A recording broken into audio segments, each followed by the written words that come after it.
નમસ્કાર, આપ જોઈ રહ્યા છો લખત ન્યૂઝ અપડેટ ચેનલ। તમામ સમાચાર અને અપડેટ મેળવવા માટે ચેનલને સબસ્ક્રાઇબ કરો અને બેલ આઇકન પર ક્લિક કરો જેથી તમામ સમાચાર અને અપડેટ તમને મળી રહે। પાટડી તાલુકાના ગામડાની સગીરાને ધાંગધ્રાનો યુવાન બદકામ કરવાના ઈરાદે ભગાડી જતા સગીરાની માતાએ ફરિયાદ નોંધાવતા પોલીસે તપાસ શરૂ કરી।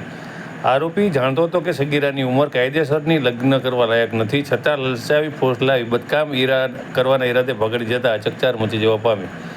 બજાણા પોલીસ સ્ટેશનમાં નોંધાયેલ એફઆઈઆરમાંથી મળતી માહિતી મુજબ પાટડી તાલુકાના ગામડાની મહિલાએ ફરિયાદ દાખલ કરાવી છે કે તેમની સગીર વયની દીકરી ઘરે હતી પણ તે મળી આવી નહોતી। આથી તેમને તેની શોધખોળ શરૂ કરવી હતી, તેમ છતાં તે મળી નહીં આવતા તેમની સગીર વયની દીકરીને ધાંગધ્રા ગામની સર્વોદય સોસાયટીમાં રહેતો વિકાસ કિશોરભાઈ પનારા પોતે જાણતો હોવા છતાં કે સગીરા નાબાલિગ છે, તેની સાથે કાયદેસર લગ્ન કરી શકાય તેમ નથી, તેમ છતાં લગ્ન કરવાની લલચાવી ફોસલાવી બદકામ કરવાના ઈરાદે ભગાડી જતા સગીરાની માતાએ ફરિયાદ દાખલ કરાવતા પોલીસ દ્વારા આરોપીની શોધી તપાસ હાથ ધરવામાં આવી છે।